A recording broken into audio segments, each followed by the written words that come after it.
ራሳችንን ለማሻሻል ብዙ መጽሐፍትን እናነባለን፣ በመንፈልገው ዘርፍ ላይ ብዙ ጥናትን እናካሂዳለን፣ ብዙ ቪዲዮዎችን እንመለከታለን። ነገር ግን በመንፈልገው ልክ አንጨምርም። ምክንያቱም በቆየን ቁጥር መጀመሪያ ላይ የሰበሰብነውን ዕውቀት እየረሳን እንሄዳለን። ታዲያ ዛሬ ይሄ ቪዲዮ በመርሳት ልትቸገራችሁ ወይም ደግሞ የማስታወስ ብቃታችሁ በጥፍ እንዲጨምር ለምትፈልጉ ሰዎች በሳይንስ የተረጋገጠ የማስታወስ አቅማችሁን በእጅጉ የሚያሻሽሉ 7 ዘዴዎችን እናወራለን። በየመሃሉ የማስታወስ አቅማችሁን ደረጃ የምታውቁበትን ቀላል የሳይኮሎጂ የአእምሮ ጨዋታዎችን እንጫወታለን። በተጨማሪም እነዚህ ነገሮች የማስታወስ ብቃትን ብቻ አይደለም የሚጨምሩት፣ ሌሎች ከአእምሮ ጋር የተገናኙ እንደ ማሰብ፣ ውሳኔ መወሰንና ችግርን የመፍታት ጥበብ ተያይዘው አንድ ላይ መሻሻልና ማደግ ይጨምራሉ። በቪዲዮ መጨረሻ ላይ ያስቀመጥናቸው 3 ቲፖች ደግሞ የማስታወስ አቅምን ለመጨመር የምትጫወቷቸው ቀላል የሆኑ የአእምሮ ጨዋታዎች ናቸው። እንዳያመልጣችሁ። ቪዲዮውን ከመጀመራችሁ በፊት እንደዚህ አይነት ጠቃሚ ቪዲዮ ለብዙ ሰው እንዲደርስ መልካም ልብ ካላችሁ ቪዲዮውን ላይክ በማድረግ ይጀምሩት። ለዚህ የቁም ነገር ቻናል አዲስ ከሆኑ ሰብስክራይብ በማድረግ ቤተሰባችን ይሁኑ። የሰው አእምሮ ካፓሲቲ ወይም ሚሞሪ ወይም የማስቀመጥ አቅሙ ምን ያህል ይመስላችኋል? የእውነት የምንረሳው የመያዝ አቅሙ አንሶ ነው? መልሱ ቀላል ነው። አይደለም ነው። የሰውን አእምሮ እጅግ ብዙ ነገሮችን መያዝ ይችላል። ጥናቶች እንደሚያሳዩት አእምሮአችን ከ2.5 ፔታባይት በላይ የሆኑ ነገሮችን መያዝ ይችላል። 2.5 ፔታባይት ማለት ምን ያህል እንደሆነ እስቲ እንይ። 1 ፔታባይት 1024 ቴራባይት ነው።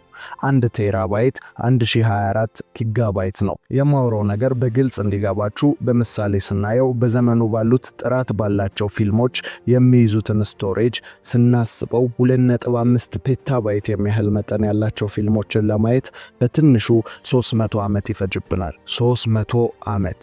ያ ማለት በቀላሉ አእምሮአችን የ300 ዓመት ርዝመት ያለውን ፊልም መጫን ይችላል ማለት ነው። በአሁኑ ዘመን ባለው ጥራት ባለው የፊልም ስቶሬጅ ማለት ነው።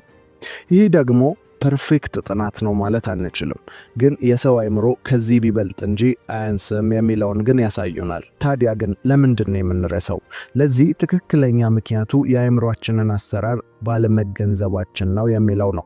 ወይም ለማስታወስ የምንጠቀምባቸው ዘዴዎች ልክ ስላልሆኑ ነው። ያም ብዙዎቻችን ለማስታወስ ወይም ነገሮችን ላለመርሳት የምንጠቀመው ዘዴ ደጋግሞ ማንበብና ራሳችንን ማስገደድ ወይም ማስጨነቅ ስለሆነ፣ በዚህ ዘዴ ደግሞ አእምሮአችን የአጭር ጊዜ ትውስታን እንጂ የረጅም ጊዜ ትውስታን ሊያከናውንልን አይችልም። ስለዚህ አሁን ወደ 7ቱ ነገሮች ከማለፋችን በፊት በመጀመሪያ የአእምሮአችንን የማስታወስ አቅም የምንለካበት አንድ የጭንቅላት ጨዋታን እንጫወታለን። ጨዋታው ቀላል ነው። አሁን 10 የተለያዩ ቃላቶችን እናገራለሁ። የእናንተ ሥራ ቃላቶቹን መስማትና ማስታወስ ነው። ነገር ግን ቪዲዮውን ወደ ኋላ መመለስ አይቻልም። አንድ ጊዜ ብቻ ጨርሳችሁ ስሙት። ማስታወሻም አይፈቀድም።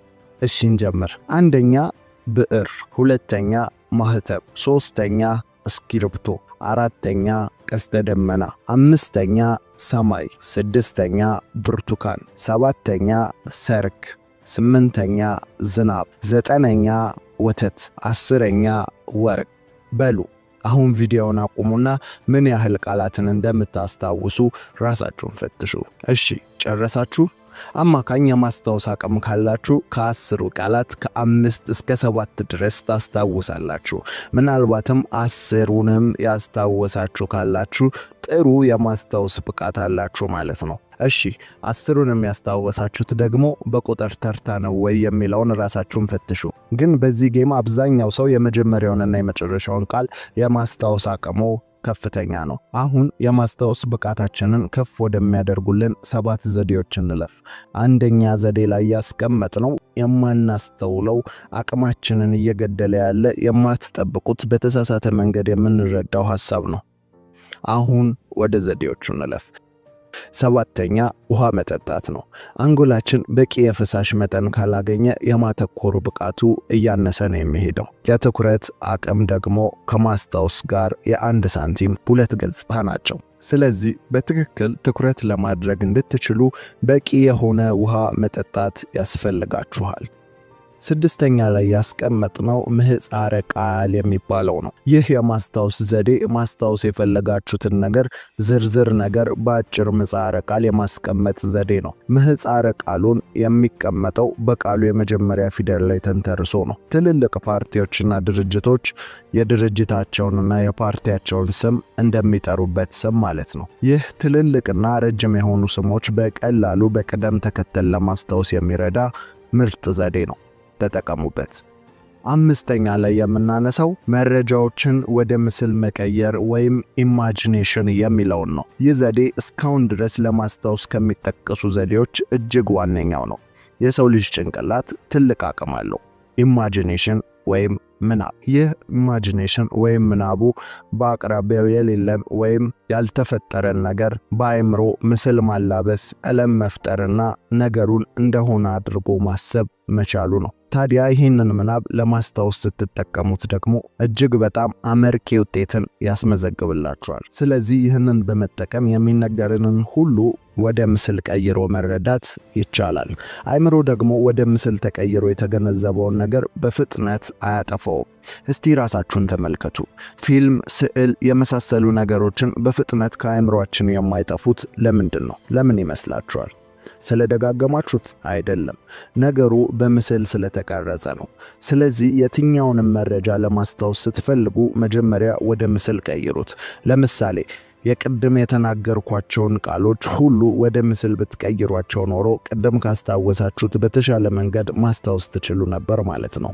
ስለዚህ ለምሳሌ ነገ መጽሐፍ አነባለሁ ከሆነ እቅድ መጀመሪያ ራስክ መጽሐፉን አንስተክ ስታነብ በምስል ለአእምሮ ካሳየው፣ አንደኛ ሁሉንም ጥቃቅን ነገር ታስባለህ። ለምሳሌ ምን የሚለውን መጽሐፍ የቱ ጋር ተቀምጬ እና ምን አይነት ልብስ ለብሼ ነው የማነበው የሚሉትን ነገሮች ራስህን ትጠይቃለህ። እነዚህን 3 ጥያቄዎች ስትመልስ ሙሉ ምስል ለአእምሮ ትሰጠዋለህ። ያኔ ነገሩን ማገናዘብም ሆነ ማስታወስ በቀላሉ ይቻላል ማለት ነው። ይህ የሚሆነው ነገሩ በምስል አእምሮአችን ማህደረ ትውስታችን ስር ስለሚቀመጥ ነው። ስለዚህ ይህን ዘዴ በደንብ ተጠቀሙት። አራተኛ ትኩረት ማድረግ። ይህ የማስታወስ ሌላኛው ገጽ ነው። የማይነጣጠልም ነገር ነው።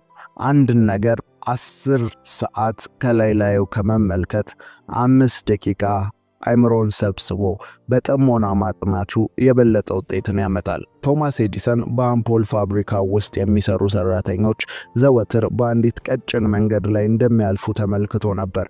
በዚያ ቀጭን መንገድ ላይ አንዲት የወይራ ዛፍ ነበረች። ሰራተኞቹንም ጠርቶ ያቺን ዛፍ በስካሁኑ ጉዞ ውስጥ የተመለከታት አለ ወይ ብሎ ጠየቃቸው። ሁሉም ግን አስተውለዋት እንደማያውቁ ተናገሩ። ቶማስ ከዚህ በመነሳት እንዲህ አለ፣ የአብዛኛው ሰው አእምሮ አይኑ ከሚያየው ነገር መካከል አንዱን እንኳን አያጤንም ወይም ልብ አይለም ሲል ተናገረ። ታዲያ ግን እሺ ትኩረት እፈልጋለሁ፣ ግን እንዴት እርሱ ይዳብራል ትሉ ይሆናል። ቀላል የሆነ ልምምድ አለ። ይህም አንድን ነገር ብቻ እያደረጉ ረዘም ላለ ደቂቃ መቆየት። በየዕለቱ የምትቆዩበት ሰዓት ሲጨምር የትኩረት አቅማችሁ እየተሻሻለ ነው ማለት ነው። ለምሳሌ ሩቅ አትሂዱ። ምግብ እየበላችሁ ሌላ ምንም ነገር አለማድረግ፣ ስልክ አለመጎርገር፣ ከሰዎች ጋር አለማውራት፣ በቃ ምግቡ ላይ ብቻ ፎከስ ሆናችሁ ምግቡን ብቻ መመገብ። ይህ ትልቅ የሆነ የትኩረት አቅማችሁን የማሳደግ አቅም አለው። ሌላ ምንም ነገር ሳታረጉ አንድ ነገር ላይ ረጅም ደቂቃን ስታሳልፉ የትኩረት አቅማችሁ ወይም አእምሮአችሁን ሰብስባችሁ አንድ ነገር ላይ የመቆየት አቅማችሁ እየባሰ ይመጣል። ለምሳሌ ቼዝ ተጫዋቾች፣ ዮጋ የመሳሰሉትን ሰዎች ብትመለከቷቸው የትኩረት አቅማቸው እጅግ በጣም ከፍተኛ ነው። ያ የሆነበት ምክንያት አንድ ቦታ ላይ ተቀምጠው አንድ ነገር ብቻ እያሰቡ ረጅም ሰዓት መቆየት መቻላቸው ነው። ስለዚህ እናንተም ይህን ዘዴ ብትጠቀሙት ውጤታማ የትኩረት አቅምን ትገነባላችሁ። ሶስተኛ ላይ ያስቀመጥነው ማዛመድና ማዋቀር ነው። ይህ ማለት ማስታወስ የፈለጋችሁትን ነገር ከሌላ ነገር ጋር ማዛመድ፣ በተጨማሪም የተበታተነ ሐሳብን ደግሞ መሰብሰብና ማዋቀርን ያመለክታል። ማዛመድን ስንመለከት ቅድም የነገሩን ትክክለኛ ምስል አእምሮ ላይ መፍጠርን የተመለከትን ሲሆን ማዛመድ ደግሞ መያዝ የፈለግነውን ነገር ከሌላ ለኛ ቅርብ ከሆነ ነገር ጋር ማቆራኘት ነው። ለምሳሌ ስለ አውሮፕላን ለመረዳት ወፍን መመልከት፣ ስለ ካሜራ መያዝ የምትፈልጉትን ነገር ለመያዝ ደግሞ የሰውን አይን ማመሳሰል ነው። የአይነቱ ዘዴ ይህ ብቻ ሳይሆን ብዙ ቴክኒክ አለው። ለምሳሌ ታሪክ መፍጠር ወይም የራሳችንን ግንኙነት በምንይዛቸው ነገሮች መካከል መፍጠር። አሁንም ወደ ቀድሞ ጨዋታ ስመልሳችሁ እሱን ለማዛመድ ብንሞክር ለምሳሌ ዝናብ፣ ቀስተ ደመናና ሰማይ አንድ ላይ የሚታወሱ ነገሮች ናቸው። ምክንያቱም ከሰማይ ዝናብ ይወርዳል፣ ከዝናብ በፊት ወይ በኋላ ደግሞ ቀስተ ደመና ይታያል። ወደ ማዋቀር ስንሄድ ደግሞ የተበታተኑ ሐሳቦችን በነጥብና በቁጥር በማስቀመጥ ማስታወስን ያመለክታል። ስለ ብዙ ሐሳቦች፣ መረጃዎች ስትሰበስቡ ልታስታውሱት የምትችሉት መንገድ ነገሮችን በመከፋፈል መረዳት ነው ወይም ሰነጣጥቆ ማስቀመጥ ነው። በነጥብ ስታስቀምጡት አንድን ሐሳብ ሰብስቦ ጨብጦ ያ ነጥብ ይይዝላችኋል፣ ወይም በርዕስ መልክ ያስቀመጣችሁት ነገር የሐሳቡን ጨምቆ ይይዝላችኋል። አእምሯችን የሆነ ነገርን ለማስታወስ እንድትጠይቁት የሚፈልግበት የራሱ መንገድ አለ። ታዋቂው ፈላስፋ ዊሊያም ጄምስ እንደሚለው አእምሯችን ነገሮችን የሚያገናዝብ መኪና ነው ይላል። ለምሳሌ አእምሯችን በደፈናው አስታውስ፣ ትዝ ይበልህ ብንለው ምንም መልስ አይሰጠንም። ለምን? ምን እንደሚያስታውስ፣ ምን ትዝ ሊለው እንደሚገባ መጠቆም ይኖርብናል። ለምሳሌ የተወለድክበትን ቀን አስታውስ ወይም ፍቅር እስከ መቃብር ውስጥ ዋናው ገጸ ባህሪ ትዝ ይበልህ ብንለው በቀላሉ ሊያስታውስ ይችላል። ምክንያቱም አእምሯችን የተወለድንበትን ቀን የሚለውን ጠቋሚ ሐረግና በውስጡ የታመቀውን ቀን ወርና ዓመተ ምህረት ያስዛምዳል። እንዲሁም በፍቅር እስከ መቃብር ውስጥ ያለውን ገጸ ባህሪ የሚለውን ሐረግ በአእምሯችን ውስጥ ካለው የገጸ ባህሪው ስም ጋር ይገናዘባል። ነገሮችን እርስ በርስ የምናዛምዳቸው እንዴት አድርገን ነው? መልሱ ቀላል ነው። ትርጉማቸውን መረዳት፣ በሁኔታው ማሰብ። ለምሳሌ ስለ አንድ ነገር የሚከተሉትን ጥያቄዎች ጠይቀህ መልሳቸውን ብትሰጥ ነገሮችን ለማዛመድ ይረዳሃል። አንደኛ፣ ይህ ለምን ሆነ? ሁለተኛ፣ እንዴት ሆነ? ሶስተኛ፣ መቼ ሆነ? አራተኛ፣ የት ነው የሆነው? አምስተኛ ላይ ደግሞ ሆነ ያለው ማን ነው? እነዚህን ነገሮች ስታስቡ የማገናዘብ ከዛ ደግሞ የማዋቀር አቅማችሁ እጅግ በጣም ይጨምራል ማለት ነው። ሁለተኛ፣ ስፖርት መስራት ነው።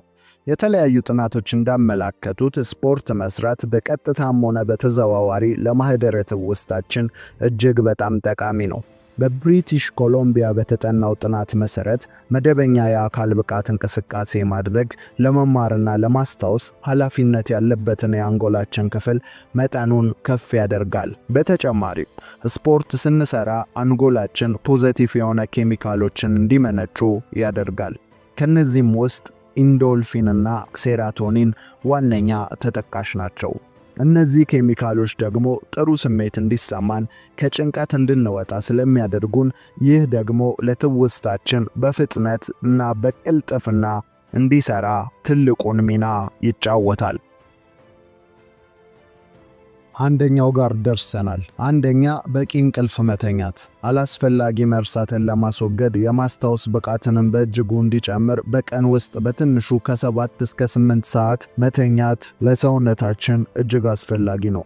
ለምን መሰላችሁ? ሁላችንም እንደምናውቀው መረጃዎች ከአጭሩ ትውስታ ወደ ረጅሙ ትውስታ የሚዘዋወሩት በእንቅልፍ ሰዓት ስለሆነ፣ ያ ማለት ንቁ የአእምሮ ክፍል በቀን ውስጥ የሰበሰበውን መረጃ በሙሉ የሚያስቀምጠው ለዕለት በተዘጋጀው የአጭር ጊዜ ትውስታ በሚባለው የአእምሮ ክፍል ውስጥ ነው። ምክንያቱም ሁሉንም ነገር አግበስብሶ ስለማያስገባ።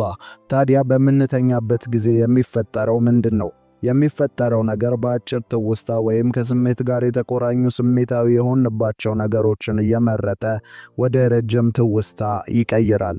ታዲያ ተማሪዎችም ሆነ የአብዛኛው ሰው የሚሸወደው ከእንቅልፍ ብዙ ሰዓትን እየቀነሰ ለትምህርትና ለሥራ እያዋለ ለስኬት የሚከፍለው ዋጋ ነው። ነገር ግን ሰውነታችን ቀለል ያለና የተፈጠረበትን ተፈጥሯዊ ኃይል ሳይለቅ ትልቅ ጉልበት ያለው መሆኑን ተረድታችሁ ማረፍ ባለባችሁ ሰዓት እያረፋችሁ መስራት ባለባችሁ ሰዓት ስሩ። ብቻ የማስታወስ ችሎታን በእጅጉ ከሚያሻሽሉ ነገሮች ዋነኛው በቂ እንቅልፍ መተኛት እንደሆነ ተረዱ። አሁን በቀጥታ በድጋሜ የተወሰኑ ዘዴዎችን ተጠቅመን የማስታወስ አቅማችሁን የምትፈትኑበት ቀለል ያለ ጨዋታን እንጫወት። እንደ ቀድሙ ነው። ከምጠራላችሁ 10 ቃላት ስንቱን እንደምታስታውሱ እንመልከት። እንጀምር። መንገድ፣ መኪና፣ ሱቅ፣ ምግብ፣ ጓደኛ፣ መሳቅ፣ ከበሮ፣ ሚስት፣ ወታደር፣ ረጅም፣ ሀገር። እሺ አሁን በእይታ ወይም በምስል ተገነዘባችሁ አይደል? አሁን ደግሞ እስቲ እናዛምድ። እናንተ በመንገድ ላይ መኪና እየነዳችሁ ሱቅ ጋር ደረሳችሁ። ከዛ ምግብ ገዝታችሁ ጓደኛችሁ ጋር ሄዳችሁ መሳቅ መጫወት ጀመራችሁ። ከዛ ከበሮ አንስታችሁ ዘፈን ጀመራችሁ። በዚህ ጊዜ የጓደኛክ ሚስት አብራው ነበረች። በመሃል ወታደር ወንድሟ መጣ። ወንድሟ ረጅምና ሀገር ወዳድ ነው። እሺ አሁን ደግሞ ለማዛመድ ሞክረናል። አሁን እስኪ ቪዲዮውን አቁሙና ምን ያህል ቃላት እንደያዛችሁ ለማስታወስ ሞክሩ። እሺ ጨረሳችሁ? እሺ አሁን አንድ እኔ አውቄ ያሳሳትኳችሁ ነገር አለ። ከተገነዘባችሁት በኮሜንት ላይ ጻፉልኝ። በዛውም ያስታወሳችሁትንም ቁጥር መጻፋችሁን እንዳትረሱ። እሺ አሁን ለመጨረሻ ያዘጋጀነው 3 ቲፕ ልንገራችሁ። አንደኛ ጮክ ብለን ማንበብ። በይበልጥ ደግሞ መርሳት የሌለባችሁ ቃል ጋር ስትደርሱ ከድምጻችሁ ጎላ አርጋችሁ ካነበባችሁ የማስታወስ አቅማችሁ በእጅጉ ይጨምራል። ሁለተኛ በመንገድ ላይ የመኪና ታርጋና የሱቅ ስልክ ቁጥሮችን በደቂቃዎች ለመሸምደድ መሞከር። በይበልጥ ቁጥሮችን ለመሸምደድ ብትሞክሩ እጅግ በጣም የማስታወስ አቅማችሁ ሊያድግላችሁ ይችላል። ይህ የአጭር ጊዜ የትውስታችሁን አቅም እያሳደገ የሚሄድ ልምምድ ነው። ሶስተኛ ማስታወስ የምትፈልጉትን ነገር የሚነካ፣ የሚጨበጥ፣ የሚቀመስ ከሆነ በስሜት ሕዋሳችሁ መንካት፣ መዳሰስ፣ መቅመስ እነዚህ ነገሮችን ካረጋችሁ ከነገሩ ጋር ጥብቅ ግንኙነት ስለምትፈጥሩ ወይም ቁርኝነት ስለምትፈጥሩ በስሜት ሕዋሳችሁ የነካካቿቸውን ነገሮች ስለማትረሷቸው ይህን ዘዴ ተጠቀሙ። ለዛሬ ያዘጋጀነው ይህ ነበር። ጆሲ ነበሩ። ቪዲዮ ከተመቻችሁ ለብዙ ሰው እንዲደርስ ላይክ በማድረግ ይተባበሩን። ለዚህ የቁም ነገር ቻናል አዲስ ከሆኑ ሰብስክራይብ በማድረግ ቤተሰባችን ይሁኑ። እናመሰግናለን።